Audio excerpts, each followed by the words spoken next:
Hello everyone, welcome back to my YouTube channel.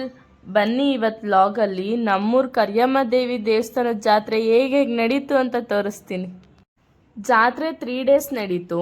ಇದೇ ದೇವರು ಎಲ್ಲ ಒಂದ್ಸರಿ ಕೈ ಮುಕ್ಕೊಂಡು ಏನೇನು ಬೇಕೋ ಎಲ್ಲ ಬೇಡ್ಕೊಬಿಡಿ.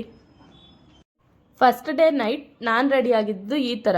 ಇದು ನಮ್ಮ ಅಮ್ಮನ ರೇಷ್ಮೆ ಸೀರೆ, ಅದ್ರಲ್ಲಿ ನಾನು ಲಾಂಗ್ ಫ್ರಾಕ್ ಹೊಲಿಸ್ಕೊಂಡಿದ್ದೆ. ಫಸ್ಟ್ ಡೇ ನೈಟ್ ದೇವ್ರಿಗೆ ಉಪ್ಪಾರ ಅಂತ ತೊಗೊಂಡೋಗ್ತೀವಿ. ಉಪ್ಪಾರ ಅಂದರೆ ಅನ್ನ, ಅದ್ರ ಮೇಲೆ ಸ್ವಲ್ಪ ಮೊಸರು ಮತ್ತು ದೇವ್ರಿಗೆ ಬೆಳಗಕ್ಕೆ ಒಂದು ದೀಪ.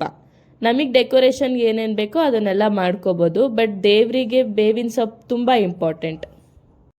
ನಾನು ತುಂಬ ಗ್ರ್ಯಾಂಡಾಗಿ ಮಾಡಿರಲಿಲ್ಲ, ಸಿಂಪಲ್ಲಾಗಿ ಕ್ಯೂಟಾಗಿ ಚೆನ್ನಾಗಿ ಮಾಡಿದ್ದೆ. ಆಮೇಲೆ ಉಪ್ಪಾರ ನೂರಲ್ಲಿ ಎಲ್ಲರೂ ಒಟ್ಟಿಗೆ ತೊಗೊಂಡೋಗಿದ್ದು ದೇವಸ್ಥಾನಕ್ಕೆ ಹೋದ್ಮೇಲೆ ದೇವ್ರಿಗೆ ಬೆಳಗಿ ಆ ಅನ್ನ ಮೊಸರನ್ನ ದೇವ್ರ ಹತ್ರನೇ ಕೊಟ್ಟು ಮನೆಗೆ ವಾಪಸ್ ಬಂದೆ.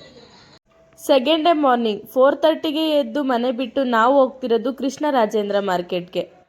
ಇವತ್ತು ಆರತಿಗೆ ದೇವ್ರ ಪೂಜೆಗೆ ಮನೆಗೆಲ್ಲ ಹೂವು ಬೇಕಿತ್ತು ಅಂತ ಬೆಳಗ್ಗೆನೆ ಬಂದೋ. ಇಲ್ಲಿ ಹೂವು ತಗೊಳ್ಳೋದಕ್ಕಿಂತ ಆ ರಾಶಿ ಹೂವುಗಳು ನೋಡೋದ್ರಲ್ಲೇ ಖುಷಿ ಜಾಸ್ತಿ. ಶಾಪಿಂಗ್ ಎಲ್ಲ ಮುಗಿಸ್ಕೊಂಡು ಬರೋ ಅಷ್ಟ್ರಲ್ಲಿ 10 ಆಗಿತ್ತು. ಮನೆಗೆ ಬಂದಿದ ತಕ್ಷಣನೇ ಅತ್ತೆ ಇಡ್ಲಿ ಕೊಟ್ಟರು. ಅದನ್ನು ತಿನ್ಬಿಟ್ಟು ಆರತಿ ಮಾಡೋಣ ಅಂತ ಕೂತ್ಕೊಂಡೆ. ಒಂದಲ್ಲ 2 ಆರತಿ ಮಾಡಬೇಕಾಗಿತ್ತು.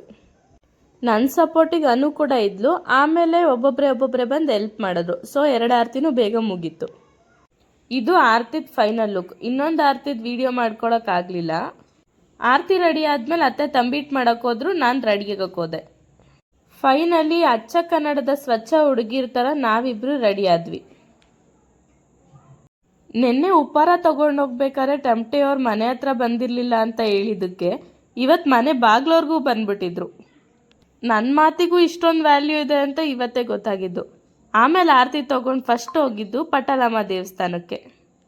ಈ ದೇವಸ್ಥಾನ ಒಂದು ಪುಟ್ಟ ಗುಡಿ, ಅದು ಮಾವಿನ ತೋಪ್ ಒಳಗಡೆ ಇದೆ. ದೇವಸ್ಥಾನ 3 ಪ್ರದಕ್ಷಿಣೆ ಹಾಕಿ ದೇವ್ರಿಗೆ ಆರತಿ ಬೆಳಗಿ ಮನೆಗೆ ಬಂದೆ. ನೆಕ್ಸ್ಟ್ ಇನ್ನೊಂದು ದೇವ್ರಿಗೆ ಆರತಿ ತೊಗೊಂಡು ಹೋಗೋಷ್ಟರಲ್ಲಿ 7 ಆಗಿತ್ತು.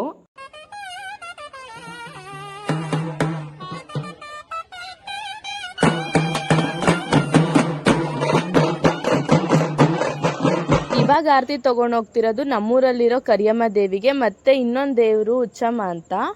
ಇದು ಚನ್ನರಾಯಪಟ್ಟಣ ಗೆಣಸಿಯಿಂದ ಕರೆಸಿದ್ರು. ನಾನು ತುಂಬ ನಂಬಿರೋ ದೇವ್ರುಗಳಲ್ಲಿ ಈ ದೇವಿನೂ ಒಂದು. ಈ ದೇವರು ತುಂಬ ಪವರ್ಫುಲ್. ಯಾಕೆ ಅಂದರೆ ನಮಗೇನಾದರೂ ನೆಗೆಟಿವ್ ಎನರ್ಜಿ ಫೀಲ್ ಆಗ್ತಿದೆ ಅಂದರೆ ಬೇಗ ಸಾಲ್ವ್ ಮಾಡುತ್ತೆ.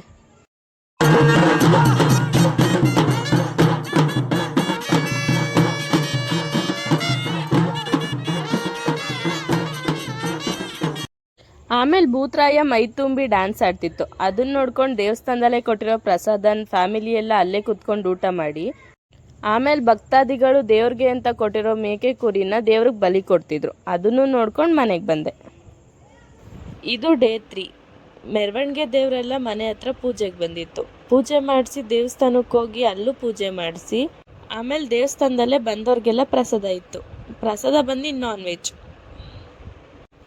ಅದು ಸಾಲಿಲ್ಲ ಅಂತ ಬರೋವಾಗ ಒಂದು ಐಸ್ ಕ್ರೀಮ್ ತಿನ್ಕೊಂಡು ಮನೆಗೆ ಬಂದೆ.